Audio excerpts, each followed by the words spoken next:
Tell folks what happened to this deputy. This deputy was ambushed and he was beaten to a pulp to the point where he went into cardiac arrest. He was right? flatlined, right? Yeah. Flatlined. And he was stationed in probably the most dangerous, scariest part of the jail. Where capital murder suspects and murder suspects are. That's where he was. So this individual attacked him and ambushed him from the back. He was going down the stairwell when he was pushed down the stairs and then hit over 30 times. This guy, Dillard.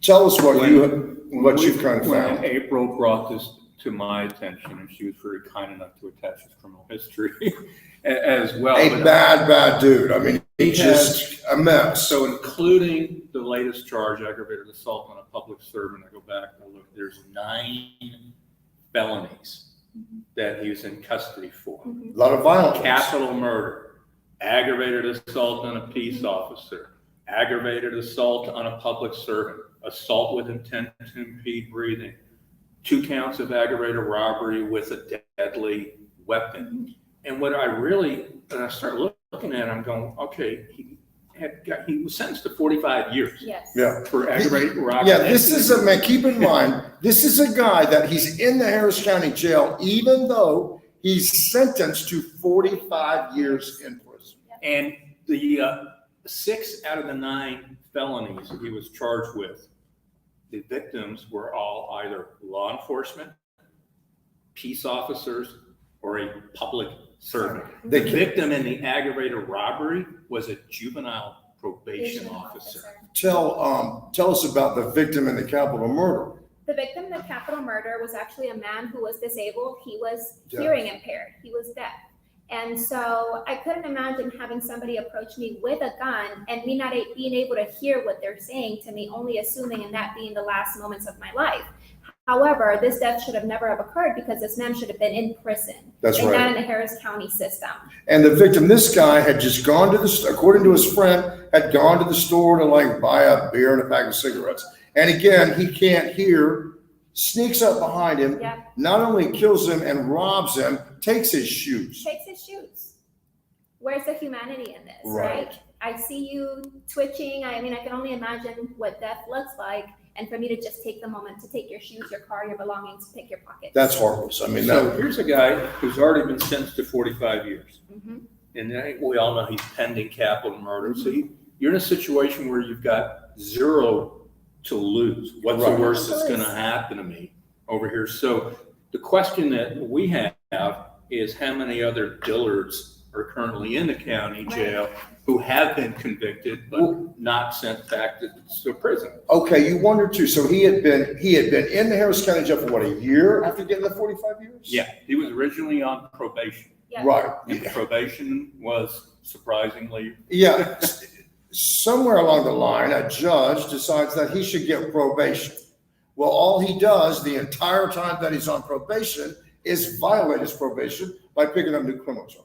Correct. And so they revoked the deferred adjudication. And I give the judge credit. It's nailed him. Yeah. 45 years. Right. Normally you don't see that happen, but based on his background and his juvenile history, it was richly deserved.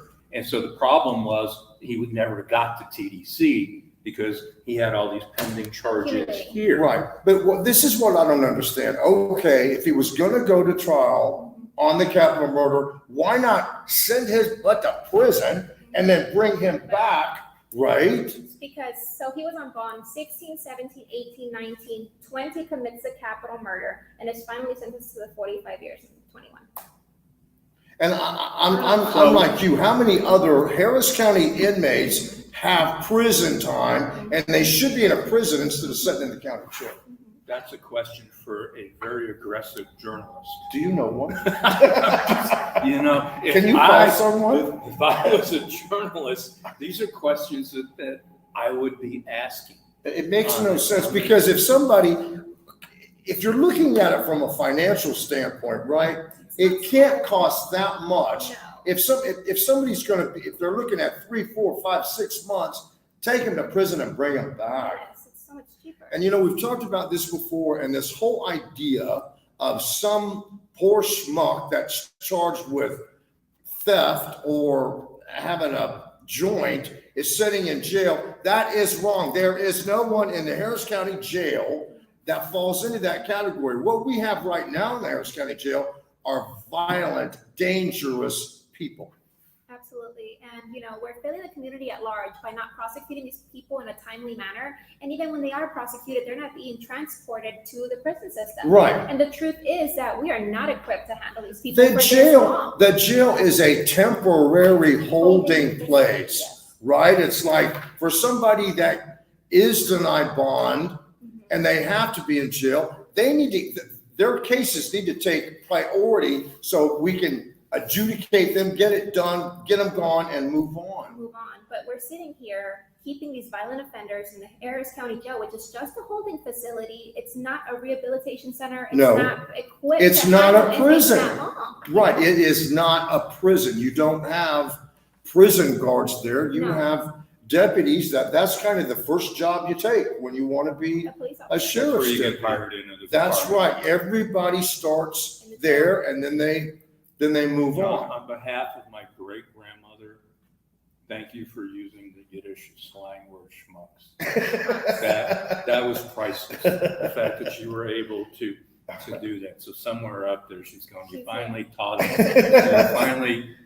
him something. So so how many incidences are there? 673 incidents this year in the Harris County Jail. But this is the first time that we hear from a deputy actually speaking. And And a lot of people are probably asking why. And that number is, kind of explain that number. That's a deputy being attacked by an inmate. A deputy being attacked by an inmate. And we had over 900 in 2021.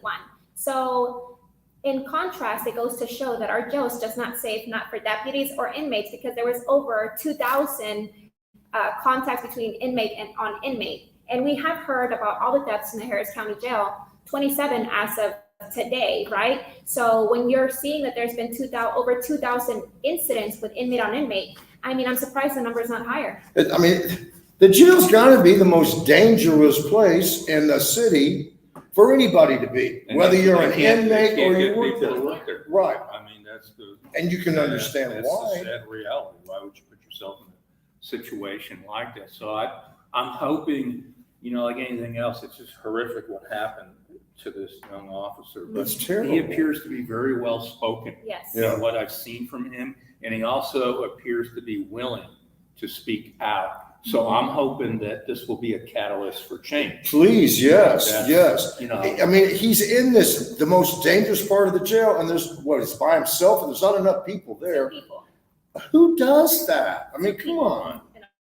and Right. today in court, he pled guilty Yes, to capital murder and 2 other violent felonies and was sentenced to 60 years. yeah. So hopefully, you would hope anyway, that this man is going to be out of that jail and in prison within a day or two, right? Come on. That's a We're gonna that's a have to really keep good track. point. Yeah. How fast? Yeah, the yeah. jail system is in prison. And again, this is somebody that once he leaves that jail, he's never going to see the light of day, No. right? Definitely is. And so he's not going to sit there and twiddle his thumbs and be Mr. Nice Guy. Get his dangerous butt out of there before he Yes. And kill when he gets to someone. TDC, I'm sure they're going to be made acutely aware of his propensity to assault Right. certain Yeah. guards and anyone else like that based on his track record. Yeah, I'm sure he'll be like in solitary something, right? Or like you said, at least they're going to know What and they're they're going to keep doing. extra eyes And they'll be prepared. They'll have the facilities. They'll have enough people to handle Right. and manage a person like. There is a huge difference between a prison and a jail. It's like night and day, isn't it? Prison are for those that are convicted of felonies, Right, and a majority of those are violent felonies, unlike what some might want to right. say. And the jail is a temporary place to be before you go to trial. But the problem is it's not temporary. No. And if we got this under control, then maybe then we can stop this whole idea of let's have somebody out on 6 bonds, 10 bonds, 12 bonds. For years. Yes. And they commit more crimes and nobody is stopping them. That kind of leads us to what we're gonna talk about tonight, right? Good segue. Good Wow. segue. Tonight it's Tuesday. It's breaking bond night, and tonight we're taking a look at 5 defendants. All are like 21 years old, correct? Yeah. Young. These guys had, it's crazy, had enough weapons and They had an arsenal. Oh my they had gosh, an yes. arsenal that Ukraine would die for. of prohibited weapons, okay? And this isn't a traffic stop. And they have all of this stuff. And you just have to ask yourself, what were you guys going to do? What were you going to do? I mean, they had enough to kill 100 people easy. You know, in this day, everyone in April, you'll agree, everyone's talking about gun violence. Yeah. What can we do about gun violence?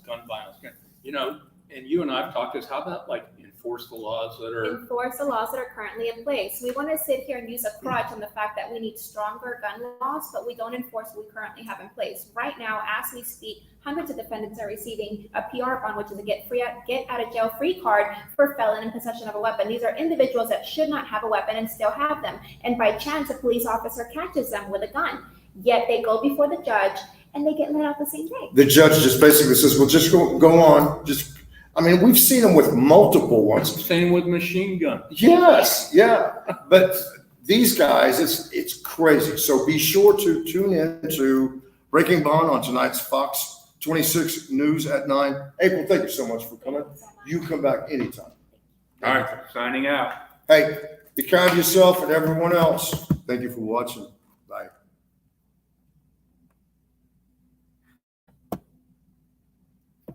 Dear Houston Chronicle.